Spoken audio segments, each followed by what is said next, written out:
We are watching the biggest buildup of U.S. military power in the Middle East since 2003. And it's being overseen by Pete Hegseth, the least qualified, most reckless Secretary of Defense I think we've ever had, certainly in my lifetime. And as he beats the Iran war drums, Hegseth is also attempting to coerce an AI developer into letting the Pentagon use their technology without any restrictions. That company's Anthropic, creator of the Claude AI chatbot. And Anthropic raised concerns after reports that Claude was used by the Pentagon to plan the kidnapping of Venezuelan President Nicolas Maduro in January. Hegseth responded by demanding that Anthropic agree to give the DoD full access to Claude for whatever it wants, or else the DoD would force it to hand over that access and blacklist the company from current and future contracts. After a very tense meeting, Anthropic has refused. In a statement Thursday, the company said it cannot loosen its restrictions against Claude's use in two specific applications: fully autonomous weapons and mass domestic surveillance. They said you can use our tech for anything but automated killing machines and spying on people, which, by the way, I think is probably too much anyway. But what did the Trump administration say today? Well, Hegseth called Anthropic a supply chain risk, declared anyone doing business with them would be cut off from working with the federal government at all, and then Trump announced on social media the federal government will phase out its use of Anthropic. Quote, the left-wing nut jobs at Anthropic have made a disastrous mistake trying to strong-arm the Department of War. We don't need it. We don't want it. We will not do business with them again.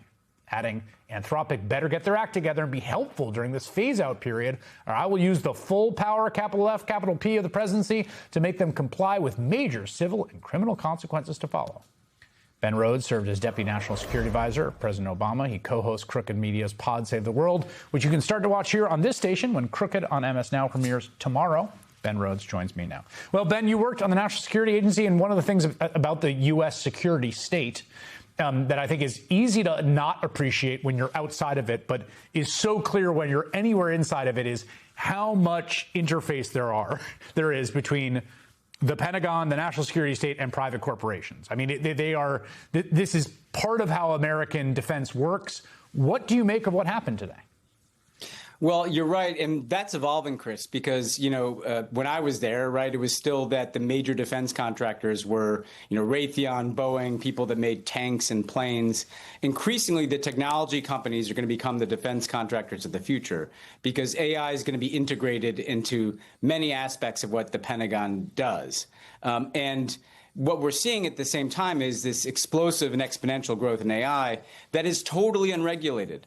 There is no regulation from the United States government on the use of these technologies. I think, frankly, the United States government doesn't even know, as well as an Anthropic or an OpenAI, where these technologies are going. And so the only regulation is the terms of service that are written by the companies themselves.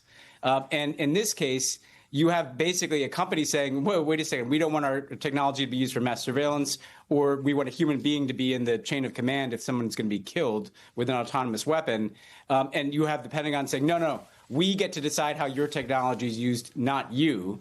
And I think it's a seismic moment because it's getting at this question of, are we going to have completely unregulated AI with no guardrails used by our military and, by the way, potentially by other militaries around the world? So it's a very critical moment. Well, so here's what's so interesting about that. I mean, first of all, we've had no regulation, and now we have like the most heavy-handed, right? So Trump is saying all the federal government has to cease using it.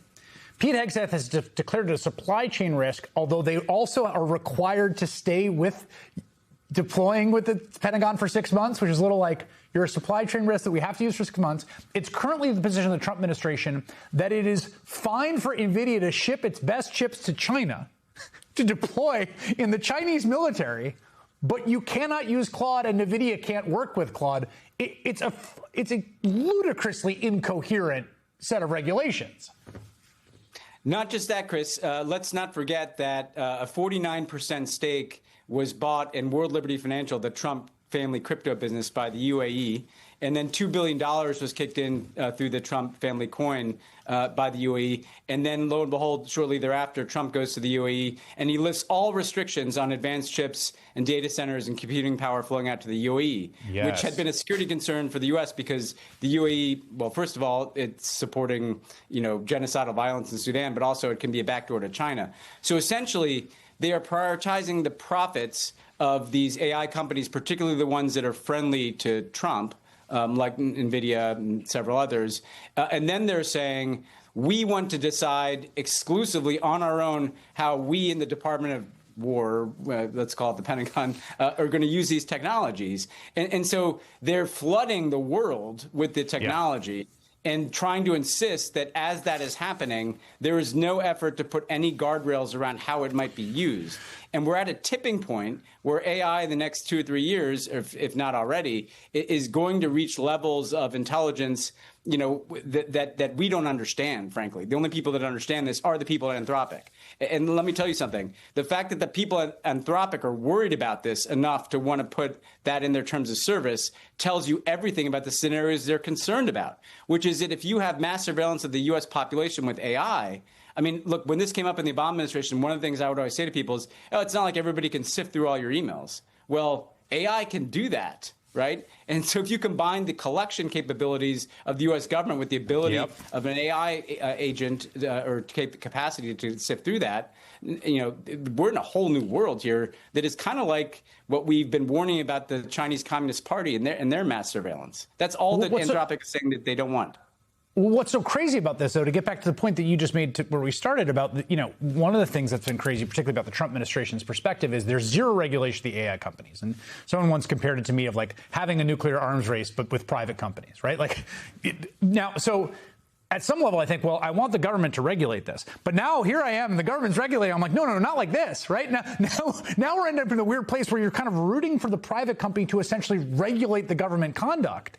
But in the end, it does feel to me like there has to be some sort of like civilian regulatory oversight situation that is not what we have now. If we lived in any kind of normal times, Chris, you would have legislative efforts to regulate AI. You would have international negotiations to form norms, if not treaties, about AI. The U.S. and China right now should be negotiating to make sure that AI is not in the nuclear command and control system. I think should be negotiating things around what Anthropic put forward, which is a human being should make the decision if the AI is going to take violent action. Like, these are things that normally would be a subject for Congress and for the international community, but neither of those two entities work anymore. They're totally dysfunctional. Congress does nothing. The international community is split apart. You're right. It's this kind of reverse regulation where they're saying, no, there must be no rules for how we use this technology. It's like the opposite of what you'd want the U.S. government to do. And again, it's fundamentally not in our self-interest. Number one, because I don't want mass surveillance, but take autonomous killing, right? We want to set a standard and try to get other countries to abide by that standard. Yes, and you're sending a message now to China or whomever else, like we're in a new Wild West. That's right. Where you can build the killer robots. Yeah, it's why we're a party to like the chemical weapons treaty, right? It's like we don't want to use it. We don't want other people to use it. Like the whole point is that you have to create something like that around this. And now we're advertising everyone. No, we don't want a human in the loop. It's really unnerving. Ben Rhodes, thanks so much. Thanks, Chris.